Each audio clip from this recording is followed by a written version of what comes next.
Hello and welcome. My name is Caroline and I am going to try and make a video about prompt 7 of Ethony's 31 Days of Tarot 2020, and the prompt for today is the tarot cards that stalked you in 2019 and why.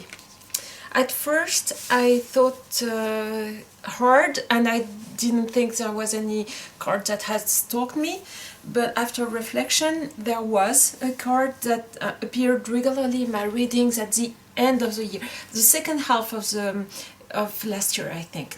I can't remember what card I pulled at the beginning of last year, but I do remember that there was one card that showed up several times in the readings I made in the second half of the year, and that was the 7 of Pentacles. So here are the decks I remember pulling that card from. So this is the 7 of Pentacles from the Ethereal Visions tarot, and this one is actually the only one of all those 7 of Pentacles that showed up in a reading I made for myself. All the other cards, all the other ones showed up in readings I made for other people. This one is the 7 of Pentacles from the Pagan Otherworlds tarot.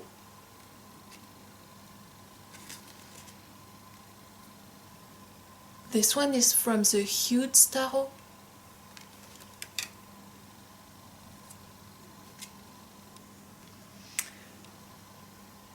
Here we have Robert Place Alchemist tarot. No, sorry, the name is Alchemical tarot, excuse me. And this is from the Anake tarot.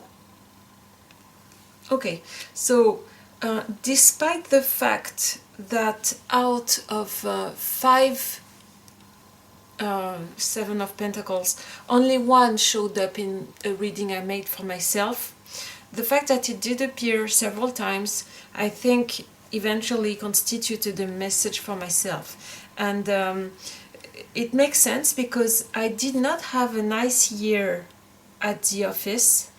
It was not horrible, but what I mean is I did not have much fun in my missions last year in 2019. It was not the best year of my career. To make it simple, let's say that my missions were mostly hard, tough, and not very gratifying.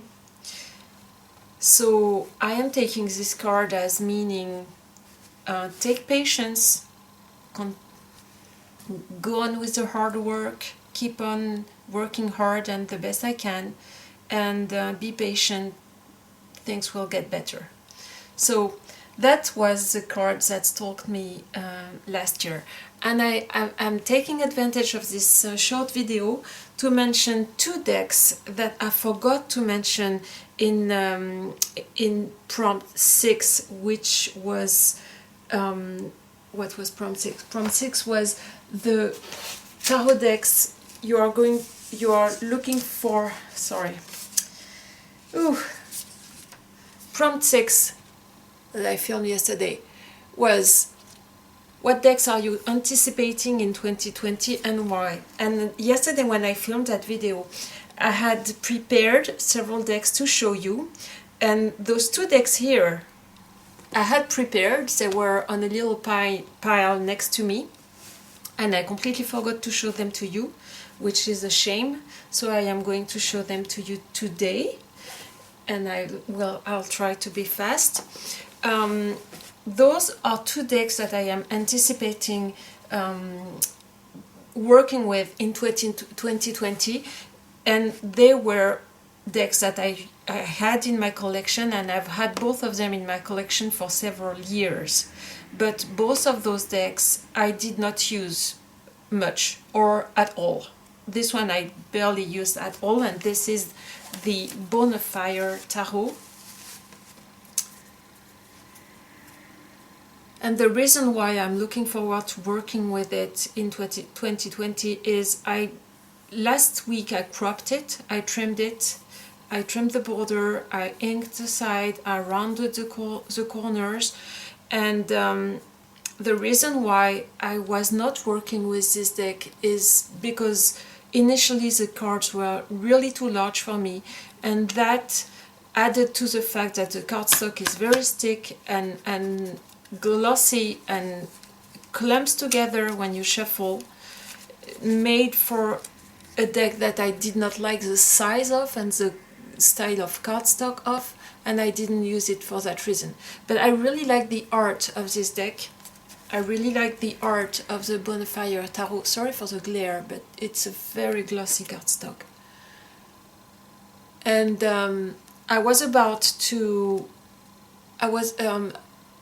in December I was going through my collection, and I was putting aside decks that I didn't want to work with anymore, and I wanted to part with them and put them up for sale. And those two decks, the Bonefire Tarot and this one, I'm going to talk about this one in a moment. Both those decks went into the part for sale, and then I went through all the cards to make sure all the cards were present. I put them in order before I was putting a listing for the deck. And while I was going through all the cards, I realized I really like the art of this deck, and I realized I didn't want to part with it. So I cropped it, made it smaller, made it easier to handle, and hopefully that will enable me to work with it more. So I'm giving it another chance, and I'm hoping to work with it in 2020. And the story of this one, this is called Steampunk Tarot. I have a French version, but I know it exists in English version too, and it's called Steampunk Tarot. It's not the very well-known Barbara Moore Steampunk Tarot, it's another Steampunk Tarot.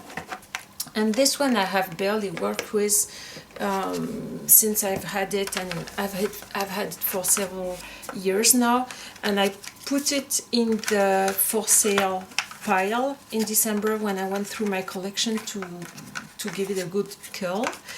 And I realized when I was looking through the cards and counting the cards and putting them in order to sell the deck, I realized I kind of dig the idea behind the deck more than I thought, and I don't know why I have not been working with this deck more in the past years, but I'm willing to give it another chance.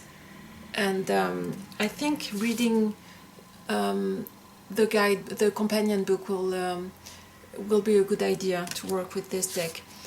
It's based on Rider-Waite, but the suits have been heavily changed, and there is a story behind each suit. So I'll see. I'm not going to part with it yet. I'm going to give it another chance and see if I can work with it in 2020. So those are two decks that I wished to add to the video I filmed about prompt number 6, which were the decks you are looking for, the decks you are anticipating in 2020. Okay, thank you very much, and I hope to see you later. Bye bye.